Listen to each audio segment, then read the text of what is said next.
सुप्रभात प्यारे बच्चों, मैं आपकी हिंदी के अध्यापिका टैगोर बाल निकेतन पब्लिक स्कूल से आज आपको कक्षा छठी व सातवीं हिंदी व्याकरण विशुद्ध हिंदी व्याकरण से पाठ 3 संधि के बारे में पढ़ाऊंगी। आइए जानते हैं पाठ 3 संधि।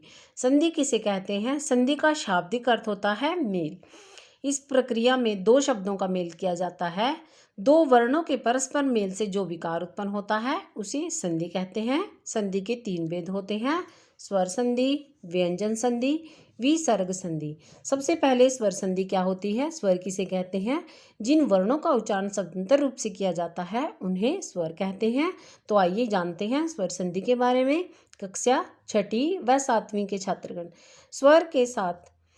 स्वर का मेल होने पर जो विकार उत्पन्न होता है उसे स्वर संधि कहते हैं। जब स्वर के साथ स्वर टकराता है, स्वर के साथ स्वर के टकराने पर जो विकार उत्पन्न होता है उसे हम स्वर संधि कहते हैं। देखिए, स्वर संधि के भेद होते हैं 5: दीर्घ संधि, गुण संधि, वृद्धि संधि, यण संधि और अयादि संधि। अब देखिए, जब दीर्घ संधि आता है तो आ की मात्रा की जगह आ रह जाता है, बड़ी की जगह ई और ऊ की जगह ऊ की मात्रा। किस में होता है ये? दीर्घ संधि का क्या नियम है? अगर आपके पास आ आता है तो आप जब उसको संधि करोगे तो आपने आ को कट करके मात्रा को रखना है। बड़ी में भी ऐसे ही और ऊ में भी ऐसे ही। गुण संधि में क्या होता है? गुण संधि में भी ऐसे ही होता है। जो मात्राएं होती हैं वो रह जाती हैं और जो वर्ण होता है वह कट जाता है। वृद्धि संधि में भी आई की जगह मात्रा, औ की जगह मात्रा।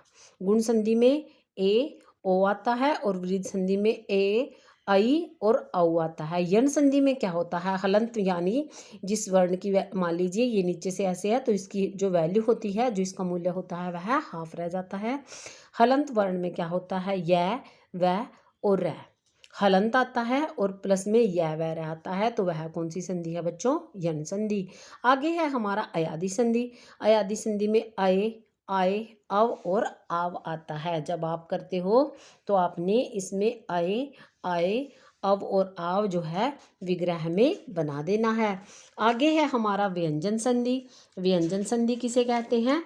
जब क्या होता है? व्यंजन से व्यंजन का टकराव होता है। देखिए, जब व्यंजन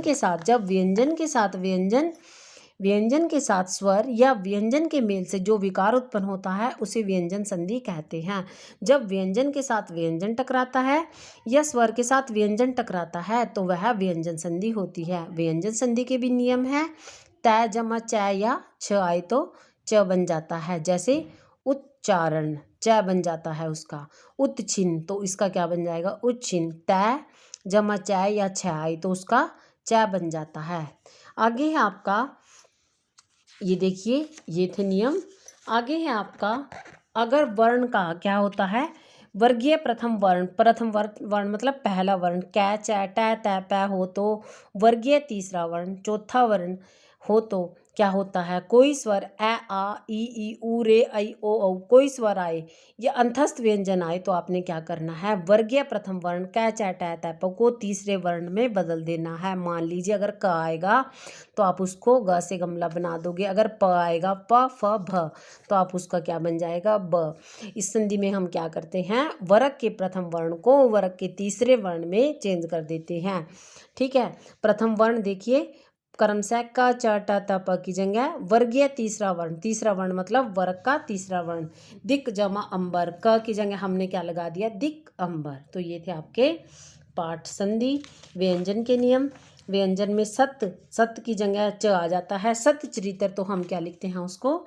सच चरित्र। तो ये था हमारा पाठ 3 संधि।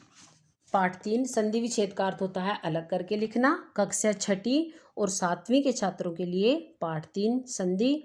घर पर रहें, सुरक्षित रहें। धन्यवाद प्यारे बच्चों।